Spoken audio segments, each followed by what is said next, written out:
Alors, bonjour à tous et à toutes, je recommence. Donc c'est vrai qu'on avait une réunion précédemment qui était sur un autre sujet, qui est un peu proche du cœur de ville quand même. C'était sur la sectorisation des écoles et le devenir des écoles au Mont, notamment sur celle du centre-ville. Alors aujourd'hui, pourquoi cette réunion de cœur de ville? Déjà merci d'être venu aussi, c'est bien. Et aujourd'hui, je pense qu'il est très important, et je suis entouré de pas mal d'élus. Donc il y a Denis Ramos qui est en charge du projet Cœur de Ville, Louis Sainz qui est en charge de l'urbanisme. Il y a d'autres élus comme Papa Walid Enfaka qui est en charge des démocratie implicative. Je vois Gérard Barcelo, Jean-Louis Benoît, je ne vais pas tous les citer, ceux qui sont là, peut-être qu'ils interviendront éventuellement sur les concerts. Alors ce projet Cœur de Ville est un projet quand même assez important, qui est très important, et c'est un projet qui peut rythmer les 10 prochaines années. Donc ça veut dire qu'aujourd'hui nous sommes en 2023, c'est quelque chose dans lequel il y a des choses qui ne se feront pas avant 2030-35.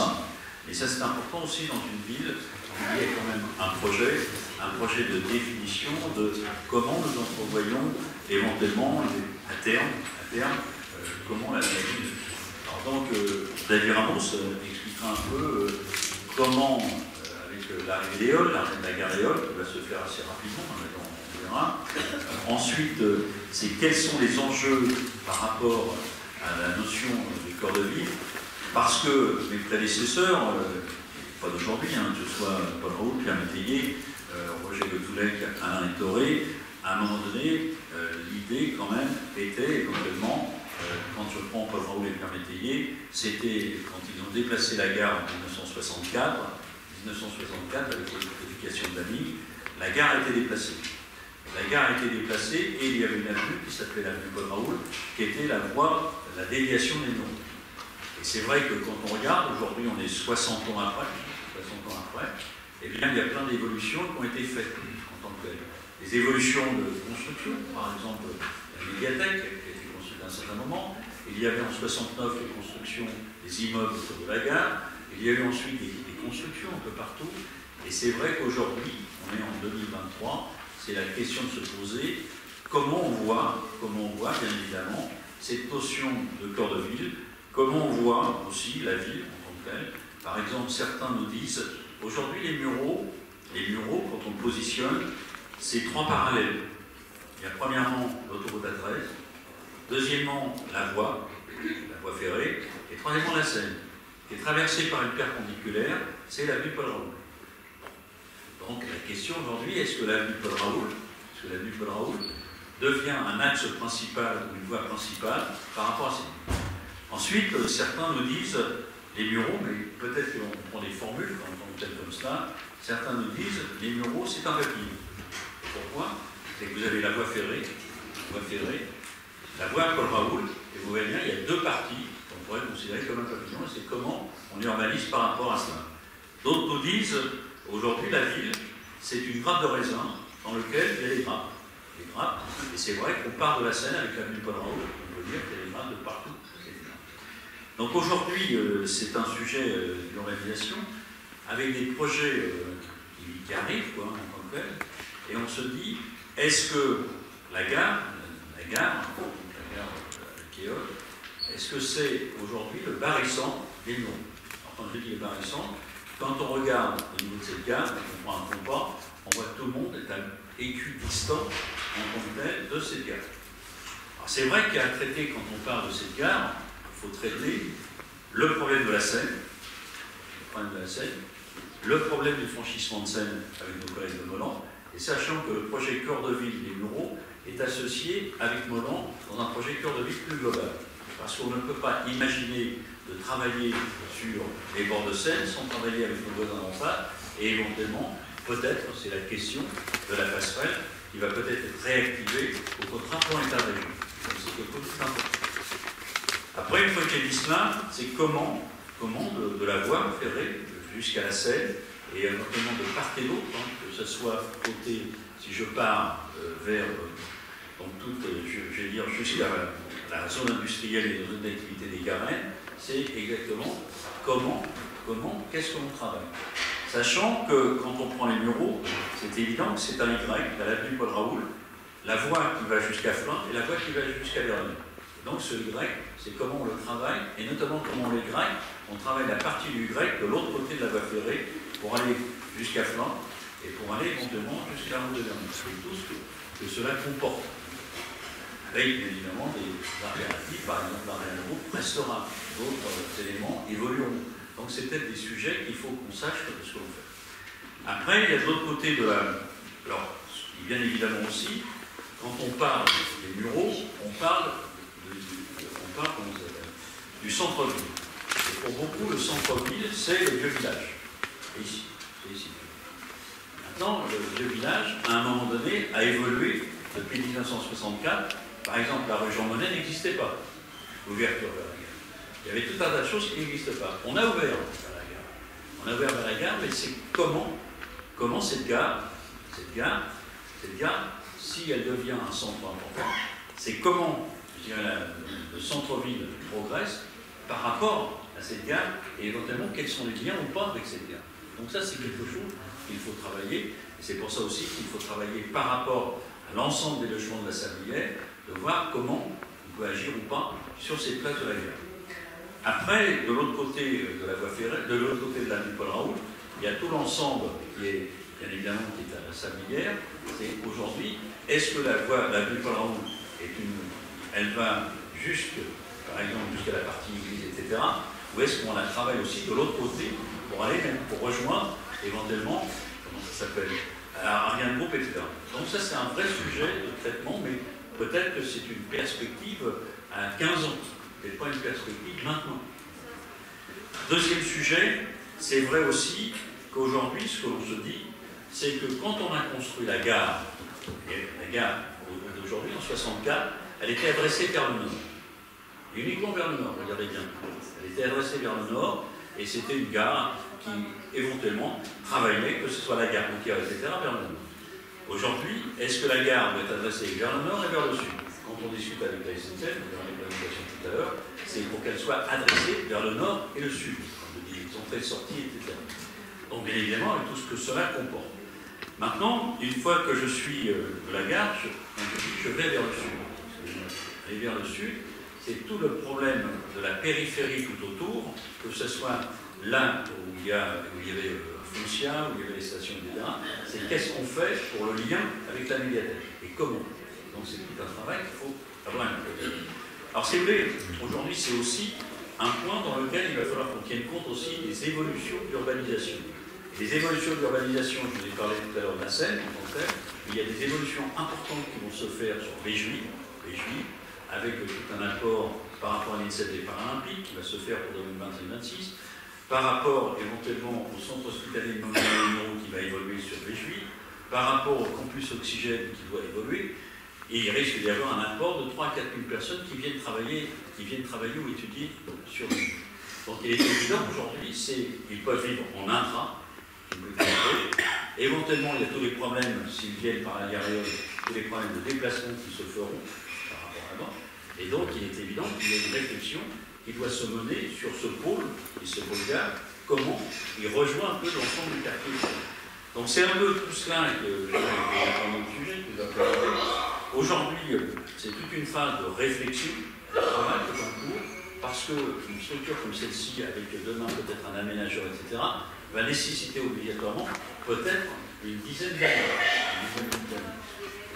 Comment? Vraiment quelqu'un qui s'est levé. Bon. C'est peut-être que je lui dis qu'il est tout fort. Donc aujourd'hui, moi je pense que dans le travail avec vous, dans ce travail, bien évidemment, toutes les questions ouvertes doivent être prises en compte. Par contre, ce qu'il faut faire très attention aussi, c'est par rapport à la notion du temps. Parce qu'il y a des sujets aujourd'hui, ça va peut-être nécessiter 5 ans, 10 ans. Par exemple, demain, si je dis, je souhaite faire un grand parvis devant la gare, en parvis. Et si je dis, il faut éventuellement, par exemple, peut-être déconstruire 2 immeubles. Je dis volontairement ce qui est déconstruire. Ça veut dire qu'il ne faut pas se leurrer. Entre le moment, on dit ça, le moment du relogement des personnes, le moment de la construction, en fait, le moment des permis de construire. Peut-être qu'il y a 4 à 5 ans qui vont se passer. 4 à 5 ans. Quand je vois par exemple la zone de rénovation urbaine de Villeblanche, on a mis presque 15 ans, globalement. Donc c'est quelque chose, il faut bien voir le temps, la notion du temps. Par contre, Éole, on sait qu'il sera en 2026. 2026-27. En 2030, il roulera Éole. Il faut pas se leurrer, il sera là. Il fonctionnera. J'ai encore déjeuné avant. Non, il est là. De 2030 et 2026-27, il sera là. Donc ça veut dire qu'à un moment donné, pour nous, même peut-être plus tôt, mais aujourd'hui, c'est décidé. C'est décidé, on n'arrêtera pas Éole. C'est évident.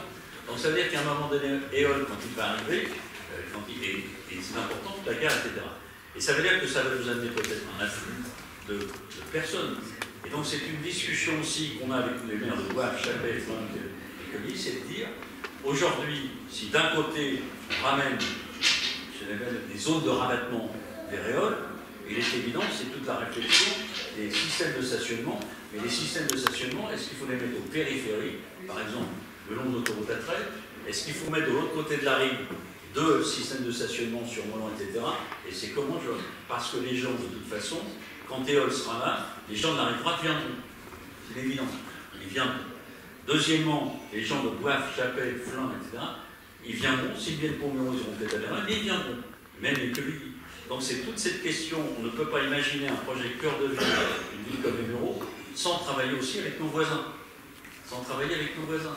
Et donc c'est quelque chose qu'on a commencé à discuter avec eux pour savoir, parce que si demain on construit des gares Éole, on parle beaucoup de mobilité, on n'est pas capable d'avoir dans les 5 km un réseau maillé de transport en commun et de déplacement, on le paiera cher, 2040-2050, on le paiera cher.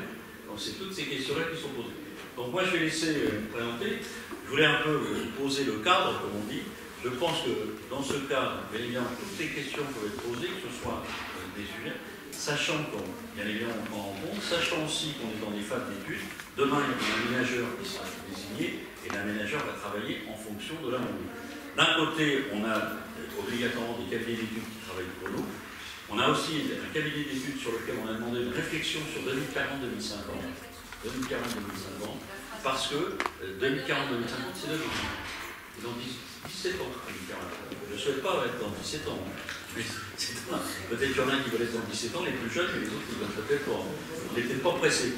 Et c'est vrai qu'aujourd'hui, c'est des choses, quand vous regardez 60 ans, 1964, 2024, 2023, si vous calculez 2023, 2080, ben c'est toutes ces questions-là qui vont se poser pour la vie. Et donc, il faut déjà une première étape 2020-2040, et ce sera valable aussi bien pour les municipalités futures, 2026, 2032, 2037, 2038, ça sera sur 3 ans. Quels que soient les gens qui dirigeront, etc., à un moment donné, il y aura ces discussions et travail à faire. Eh bien, écoutez, bonsoir. Donc, monsieur le maire m'a déjà présenté tout à l'heure, mais je leur dis, donc, moi je suis David Rinaldo, je suis élu maire adjoint au développement économique, au commerce, à l'innovation, et puis également à cœur de ville. Donc, je vais vous faire une présentation ce soir. On a préparé une présentation qui est plutôt dynamique, dans le sens où elle est très graphique. Donc je vais me lever, je vais aller sur l'écran, et puis je vais commencer la présentation, donc, qui est dédiée aujourd'hui à cœur de ville. Donc pour commencer, je vais vous présenter le territoire. Donc on est sur un territoire qui s'appelle GPSO, Grand Paris Seine-et-Oise, qui est une communauté urbaine de 440 000 habitants, c'est 73 communes, avec une spécificité, c'est qu'il n'y a pas de centralité, de vraie centralité, puisqu'on a notamment ici trois grandes villes. Donc d'un côté, Mantes-la-Jolie, May, Conflans-Sainte-Honorine, Poissy, Achères, et puis au centre, les Mureaux, Melun. Ce qui est un peu différent de ce qu'on peut voir au niveau des avions. Alors là, c'est différentes cartes. Alors avant d'attaquer vraiment au cœur de ville et rentrer dans le détail, ce que je voulais vous présenter ici, c'était un peu les différents projets de la ville, puisque effectivement, il y a le projet cœur de ville, qui est l'un des gros projets phares aujourd'hui, mais il y a également d'autres projets, notamment sur les bords de Seine, où il y a différents projets. Je pense notamment aux écluses, puisque nous avons donc répondu à un appel à projet au niveau des écluses. VNF a lancé un appel à projet, donc nous avons répondu, nous avons été sélectionnés, donc ça sera présenté aussi prochainement, notamment par mes collègues, et Michel Carrière, qui n'a pas pu être présent ce soir, il vous présentera donc il vous présentera ce qui se passera.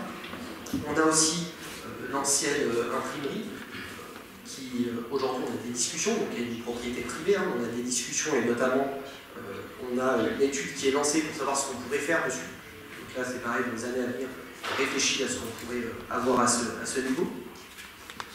Donc, tout à l'heure on verra sur les portes de scène, on voit aussi des aménagements, notamment par exemple des aménagements sportifs, et puis donc, vous avez déjà pu l'apercevoir, tout a été aménagé pour mobilité douce. Ensuite vous avez l'entrée est. Donc pour ceux qui connaissent, c'est les anciennes scieries. Donc là, pareil, il y a tout un tas de foncier qui est disponible. On est encore une fois sur du foncier qui est privé. La ville ne possède pas tous ces fonciers-là, mais on discute aujourd'hui avec des propriétaires, puisque demain, on sait qu'il peut y avoir ici de la construction, et notamment on envisage plutôt de la construction, je dirais, horizontale que verticale, c'est-à-dire plutôt du pavillonnaire. Donc ça, c'est pareil, c'est un grand projet. C'est des choses qui vont sortir. Je dirais là dans les années à venir, en 2025-2026, il y aura déjà des découpages qui seront faits avec des premiers coups qui partiront. Si on continue le tour de la ville et on descend un peu plus bas sur le plateau de Bècheville, le maire en a parlé tout à l'heure, il y a là des points assez importants. On a notamment le campus Oxygène qui est exploité par le département et dont la ville fait aussi partie avec la CU. Les départements, effectivement. C'est également, les Hauts-de-Seine sont également impliqués dans le projet. On a le campus des métiers de la santé, et puis on a l'ISPC qui verra sa première pierre posée d'ici 2024 avec une ouverture prévue pour 2026. Donc l'ISPC, c'est l'Institut du sport paraconnecté, l'INSEP du sport para-olympique. On attend ici sur ce plateau environ 4000 personnes. Donc quand je dis 4000 personnes, c'est aussi bien les salariés, les visiteurs, la patientèle, et c'est environ 4000 personnes. Donc ça c'est également un projet qui va fortement impacter le quartier de Bècheville et sur lequel aujourd'hui on réfléchit. Notamment on a le château avec le conservatoire actuel, on a une zone commerciale, on a une grande place où aujourd'hui on accueille le marché. Donc c'est comment on travaille toute cette zone-là, comment on la travaille, et effectivement comment on donne une ouverture aussi vers l'extérieur. Soit on travaillait en interne sans jamais sortir, soit on essaie justement de donner une ouverture et d'aller profiter sur l'extérieur, sur les commerces avoisinants et sur la population avoisinante. Sur l'entrée sud, on a donc le projet LPNRU qui est la continuité en fait de ce qu'on a connu avec l'ANRU, où là également il y a déjà eu des présentations qui ont été faites avec des déconstructions et des réhabilitations de logements.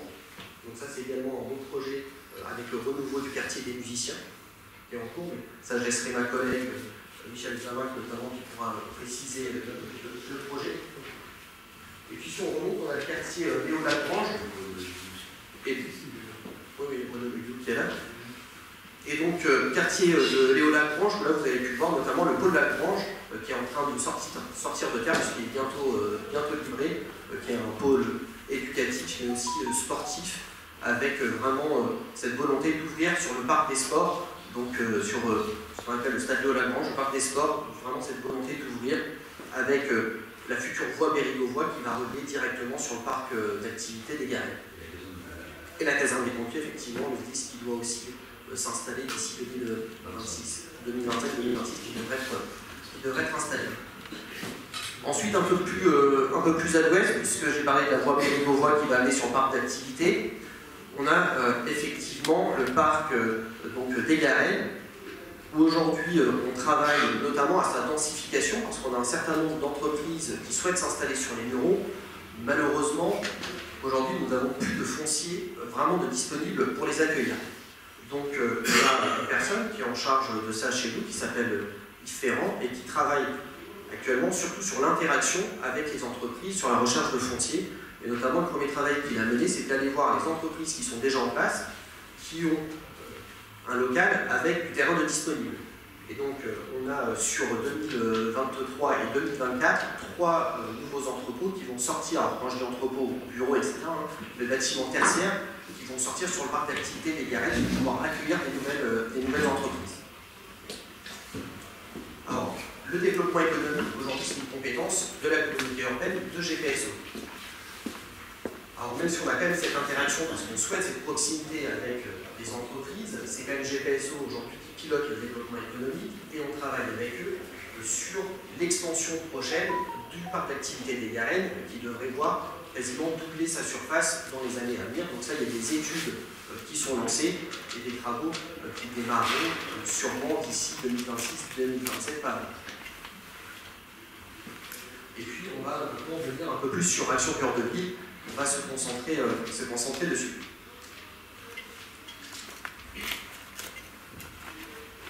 Alors, Cœur de Ville, c'est un périmètre qui est bien précis. On verra tout à l'heure que dans ce périmètre Cœur de Ville, ensuite, on a un aménageur qui sera désigné. Donc, on a un plan d'aménagement qui est encore un peu plus restreint que celui-là. Mais le Cœur de Ville, c'est effectivement ce territoire. Et tout à l'heure, M. le maire en a parlé. On a souhaité partager Cœur de Ville avec Melun. Alors, Cœur de Ville, juste pour remettre dans le contexte, qu'est-ce que c'est? C'est un label, c'est un programme national. C'est 220 villes environ en France qui bénéficient de ce programme.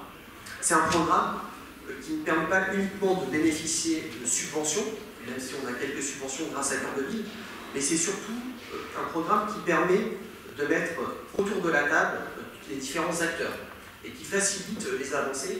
Et c'est aussi un programme qui permet de montrer une ambition politique et de montrer dans quel sens on veut avancer pour notre cœur de ville et la revitalisation des centres-villes.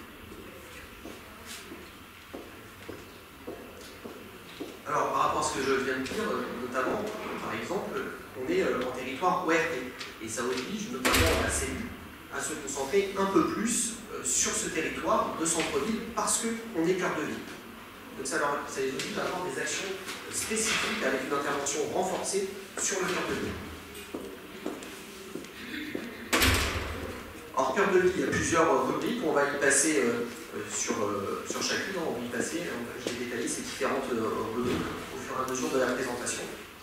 Donc on va commencer par la partie Habitat.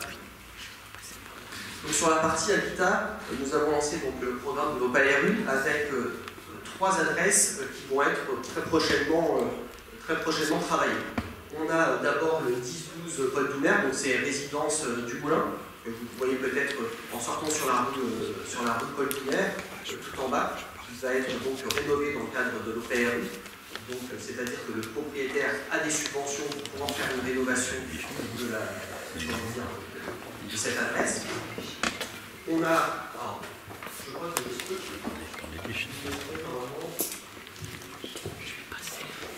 alors, ça fonctionnait encore tout à l'heure, mais c'est pas grave, normalement il y a une photo qui s'affiche qui vous permet de mieux visualiser l'adresse, mais c'est pas grave. On a le 46 rue Paul Doumer, qui sera également rénové dans le cadre de l'OPRU. Donc le 46 rue Paul Doumer, pour visualiser, c'est la pharmacie anciennement, celle qui s'appelait la pharmacie Le Grain, qui fait l'angle au niveau de la place Rouget. Et donc il y a tout l'arrière, qui avait anciennement une boulangerie qui a fermé depuis déjà plusieurs années, qui sera complètement rénové avec au rez-de-chaussée l'extension déjà de la pharmacie qui souhaite prendre le reste d'une ancienne boulangerie pour s'étendre et s'agrandir. Et puis vous avez le 104 rue Paul Doumer, qui était un immeuble avec un opticien en rez-de-chaussée, pareil, qui a fermé depuis des années. Vous vous rappelez, elle a une devanture verte, elle se trouve ici dans le côté sud de la rue Paul Doumer, près du CIC pour les citer. Et donc pareil, dans le cadre de l'OPRU, le bâtiment entier sera rénové. Et on travaille actuellement avec le propriétaire pour voir quel type de commerce on peut intégrer en rez-de-chaussée, et avec notamment la volonté de lancer ce qu'on appelle le restaurant à l'essai. Je reviendrai tout à l'heure sur la boutique à l'essai qui a ouvert récemment donc, le bar à jeux. Et dans le même système, il existe ce qu'on appelle le restaurant à l'essai pour essayer d'introduire en centre-ville un nouveau restaurant. Ce ne serait pas un restaurant de type restauration rapide, mais un restaurant assis. En parallèle, nous avons donc lancé le permis de louer le 15 juin 2021. Il y a 220 candidatures, enfin en tout cas dossiers déposés. 150 ont été acceptés, 32 ont été refusés parce que l'habitation, le logement n'était pas aux normes, et donc souvent on redemande, on fait des préconisations pour pouvoir remettre le logement aux normes, et la personne peut reposer son dossier qui pourra être accepté si les normes ont été suivies.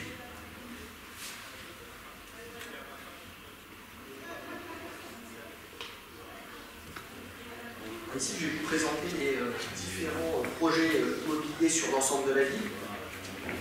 Donc je vais commencer par ici. Voilà. Donc le projet Bellevue Axi est actuellement en cours de commercialisation. Donc c'est vraiment juste devant la place Bellevue, devant les terrains de pétanque, si vous voyez. Alors, la construction n'existe pas encore, mais c'est déjà commercialisé, puisqu'aujourd'hui, les promoteurs demandent à vendre sur plan, ce qu'on appelle en FEFA, 50 voire 70% des logements avant de lancer la construction. C'est pour eux une garantie avant de lancer. Donc le bien est actuellement, sont actuellement en vente, en cours de commercialisation. On espère voir ce projet, parce que c'est un beau projet architectural et un bâtiment qui est très qualitatif. On espère le voir sortir assez rapidement. Ensuite, vous avez ici, en bleu clair, 3 îlots, ce qu'on appelle les îlots promoteurs. Donc ça, c'est 3 îlots qui ont été lancés en appel à candidature aux promoteurs récemment. Et on a eu à peu près une quarantaine de réponses de promoteurs qui ont voulu donc candidater sur ces 3 îlots. Alors, parfois sur les 3, parfois sur 2 ou uniquement un îlot. Sur les différentes candidatures, un certain nombre ont été retenus, à peu près une quinzaine à peine.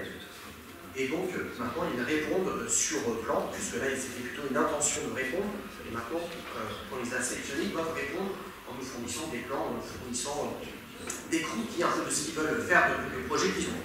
Et un jury va se tenir fin mars pour désigner les promoteurs sur chacun des terrains.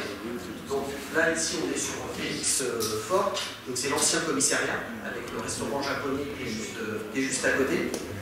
Ici, vous avez Gambetta, donc qui est juste devant le bâtiment de l'espace de l'économie et de l'emploi, juste devant le rond-point. Et puis vous avez ici Jaurès, donc c'est le café des sports et Parc de l'Arbor. Donc ça, ces 3 îlots ont été lancés avec, je pense, des constructions qui vont débuter courant 2024 à la livraison 2025-2026. Ensuite, on va descendre un peu plus au sud. Ici, on a le programme Spirit 2. Donc ça, les travaux sont en cours. Les bâtiments sont déjà sortis. Les façades vont commencer. Donc ça, il y a une livraison qui est prévue très prochainement.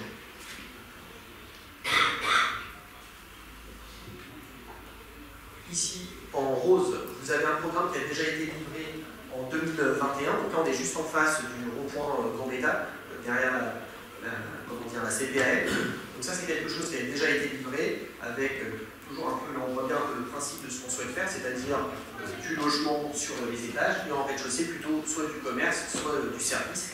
Donc quand on dit du service, ça peut être du coworking, ça peut être de la crèche ou d'autres types de services. Alors ici, vous avez un foncier qui est disponible. Et donc, par rapport à ce que disait tout à l'heure M. le maire, et par rapport à la déconstruction, notamment au niveau de la sablière, c'est un terrain qui est fléché, puisque la sablière nous dit que pour reconstruire, il faudrait reconstruire proche de la gare, forcément. Et donc, ça, c'est un foncier qui est proche de la gare, où on pourrait reconstruire un certain nombre de logements pour ICF la sablière, et plus que des logements en accession à la propriété, jusque-là. C'est face à la mise à terre. Par rapport à tout ce que je vous montre là aujourd'hui, on n'est que sur la cession à la propriété. C'est-à-dire c'est que du logement aujourd'hui privé. Il n'y a pas très peu de logements sociaux. Les logements sociaux, c'est notamment ceux que je viens de vous montrer, qui sont ceux de la sablière de la SNCF. Vous avez ici donc en orange l'opération d'aménagement du secteur gare, puisque je vous montrais tout à l'heure. Donc il y a tout le secteur cœur de ville. Et au sein de ce secteur cœur de ville, il y a une opération d'aménagement qu'on appelle l'opération d'aménagement du secteur gare. On voit, c'est un peu plus large ici, mais là vous avez une photo. Pour vous repérer, vous avez ici la gare avec la station de bus qui est juste là. Donc là on voit un peu les premiers cours de ce qui pourrait se faire en termes d'aménagement.